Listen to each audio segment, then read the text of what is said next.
నెహెమ్యా గ్రంథము 4వ అధ్యాయము 13వ వచనాన్ని చదువుకుందాం.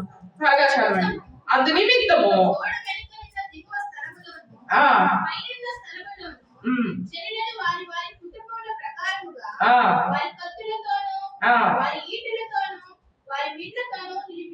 చాలండి. చూడండి, వారందరితో ఏం చేశాడట?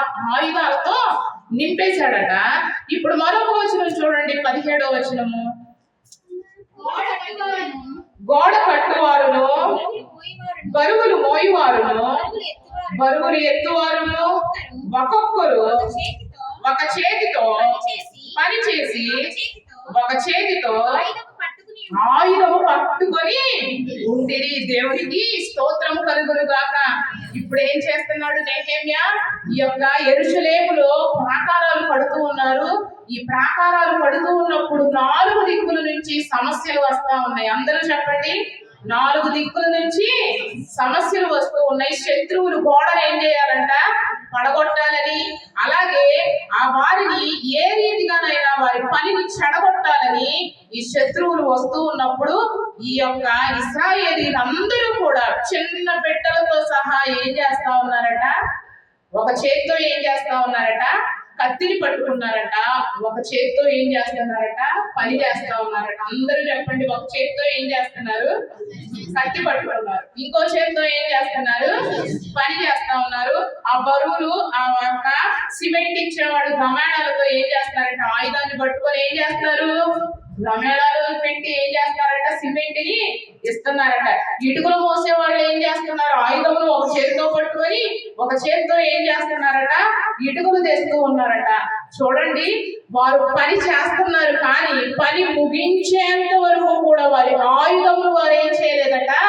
పక్కన పెట్టలేదంట. కారణం ఏంటో తెలుసా? శత్రువు భయము చేత, శత్రువు పనిని చెడగొడతాడని, శత్రువు గోడలను పడగొడతాడని వారు ఏం చేస్తా ఉన్నారంటే వారికి భయము ఉంది. కానీ వారేం చేస్తున్నారట?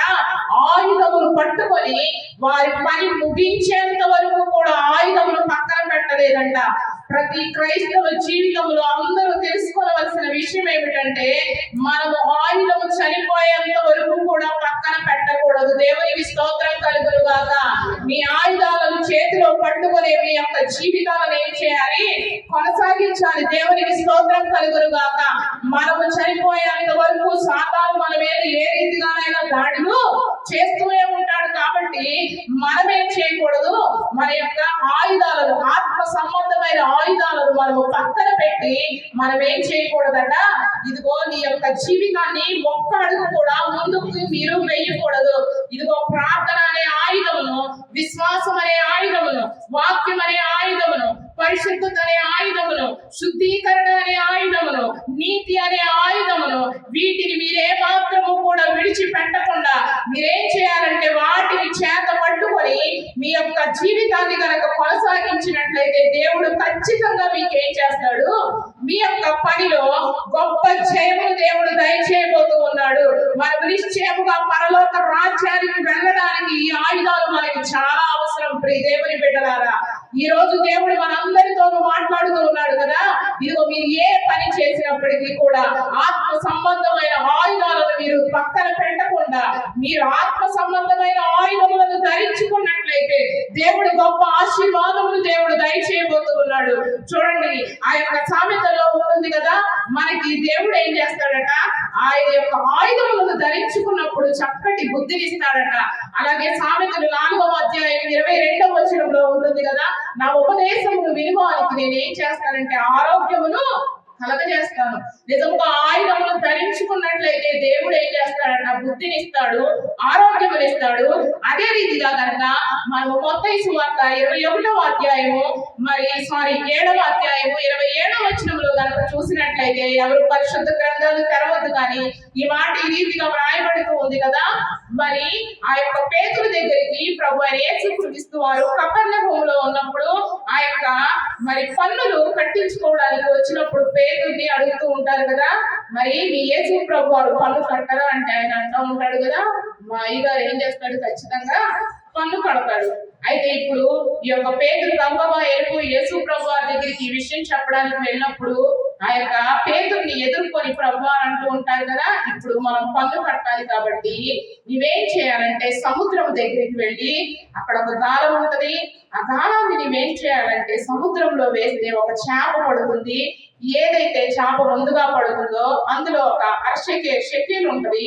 దాన్ని తీసుకొచ్చి ఏం చేయాలంటే నీకు నాకు ఏం చేయాలట, పన్ను కట్టాలి. దేవుని యొక్క అద్భుతాలు పేతురికి తెలుసు కాబట్టి వెంటనే ఇప్పుడు ఏం చేశాడు, చెప్పగానే పరుగున ఏం చేశాడట, గాలం ఎక్కడ ఉంది ఏంటి అని డీటెయిల్స్ అడగకుండానే పరుగులెత్తుకుంటూ వెళ్ళిపోయి ఏం చేశాడట, సముద్రం దగ్గరికి వెళ్ళి ఒక గాలం వేసి అందులో ఏం చేశాడట, మొట్టమొదటిగా వచ్చినటువంటి చేపను తీసుకొని అందులో షెకేలు వచ్చినప్పుడు అక్కడ ఏం చేశాడట, పన్ను కట్టి అప్పుడు ఏం చేశాడు, తీర్చేశాడు. దేవునికి స్తోత్రం కలుగునుగాక.